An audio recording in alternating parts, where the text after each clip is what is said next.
Hello everyone, ako si Jason T. Asuncion and today mag-grant ulit tayo ng isang request. Galing naman ito kay Sir Ulysses Banyaga. So nag-request na rin siya dati about Microsoft Word. So ngayon ang request naman niya is how to create a formula in MS Excel.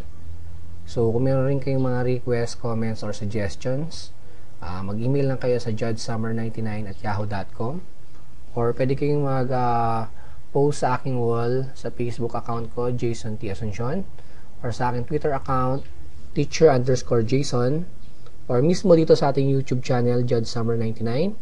Pakilike lang po yung mga video or at least mag-leave kayo ng comments. Or pwede rin sa aking website, it's www.pinoylearnitonline.blogspot.com. Okay?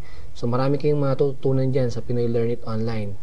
Maliban sa mga tutorials na ginagawa ko, meron rin mga reviews about gadgets, laptops, and tablets, and everything about IP, programming, okay? So, dalaw lang kayo dyan para sa latest updates, latest tech updates. And, let's start. So, for this tutorial, magbubukas ako ng Microsoft Office 2007 version, okay? So, sabagay, kahit anong version ng Excel ang gamitin nyo, pare-pareho yung style ng paggawa ng formula. So, for this discussion is for beginner to, no? For beginner. Kung medyo marunong na kayo sa Excel, good.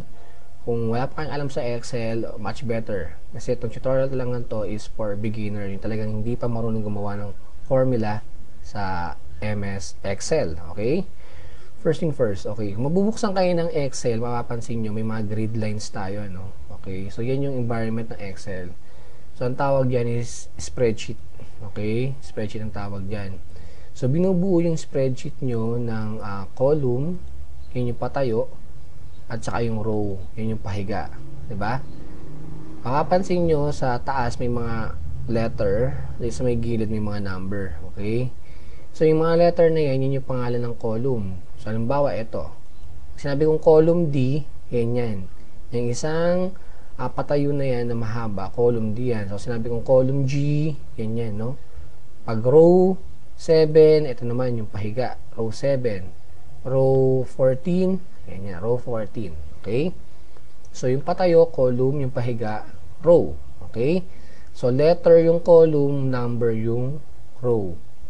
Kapag yung column at saka row nag-intersect o nagsalubong, makakreate sila ng box tulad nito. Okay? Ang tawag sa box na to is cell. Okay?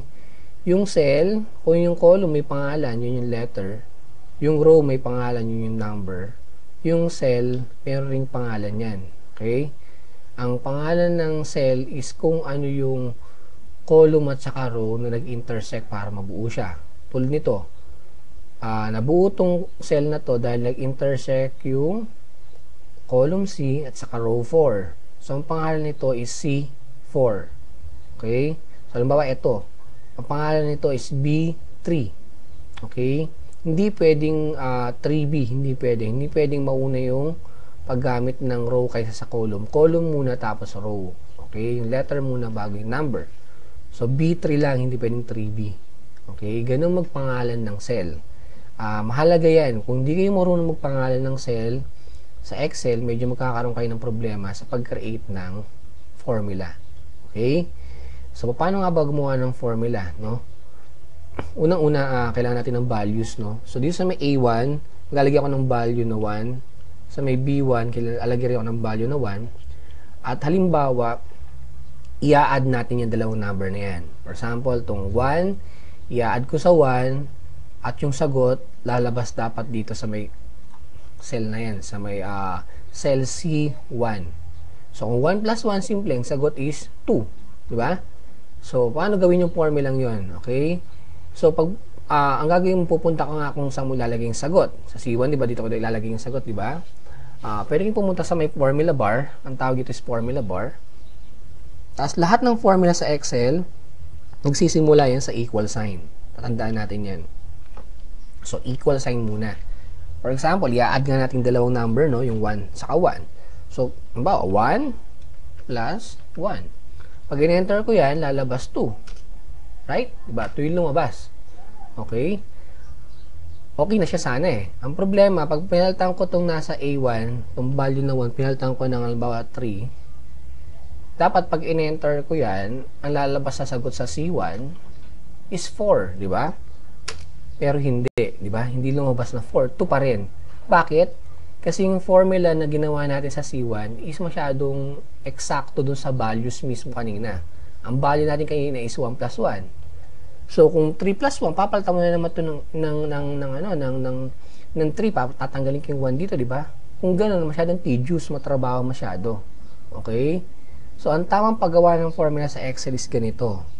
Una muna yung equal sign nga, tapos ang ina-add dito or ang ginagawa ng formula, hindi yung exact values, kundi yung mga cell o yung lalagyan kung nasaan yung values.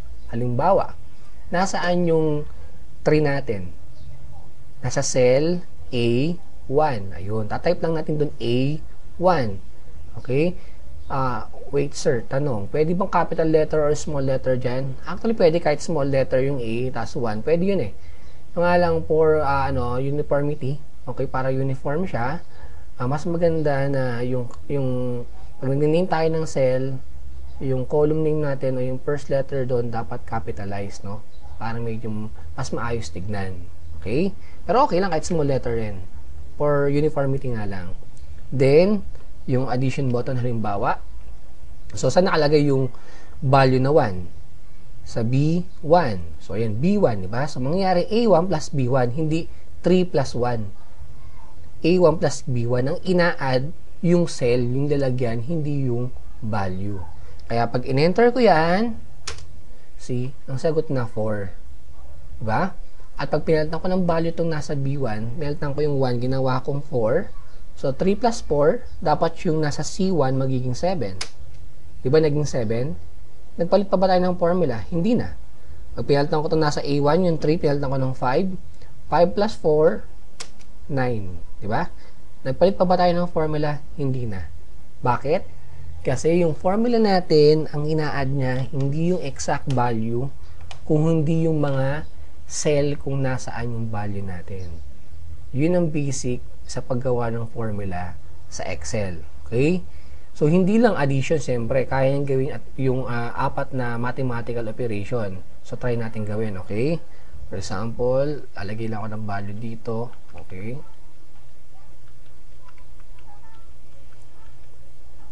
Okay, for example, to, okay.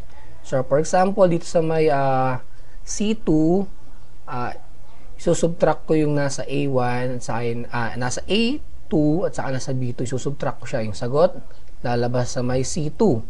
So, ang gagawin ko lang, i-click ko yung C2 cell, pupunta ako sa formula bar, equal sign, okay, nasaan yung value natin? Nasa A2. Tapos, subtraction symbol, then B2. Pag in-enter ko, diba, 4 minus 3 is 1. Ano ba dito naman is multiplication.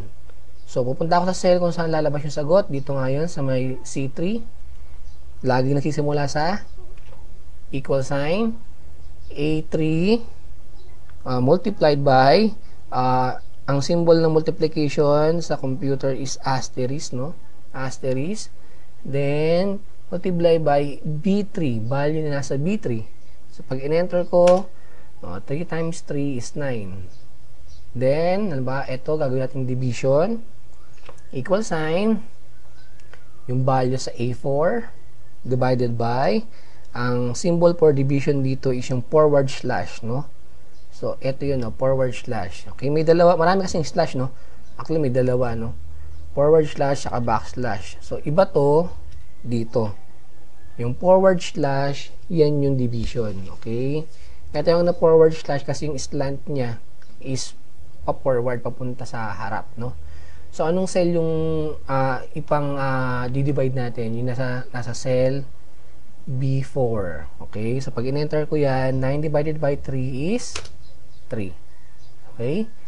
So, ganun lang kadaling gumawa ng formula sa Excel. Laging tatandaan yung pangalan ng column, at saka pangalan ng row, at saka yung pangalan ng cell. Okay? Ang pangalan ng cell is mula sa intersection ng column at saka row.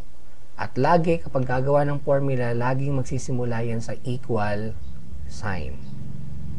Okay, I hope may natutunan kayo sa tutorial na to. At muli, lagi kong sinasabi, ang tutorial na to ay tool lamang para matuto tayo. Kailangan pa rin natin ng teacher or mentor para mag-guide sa atin. Muli, kita-kita tayo sa next video. Maraming salamat. God bless.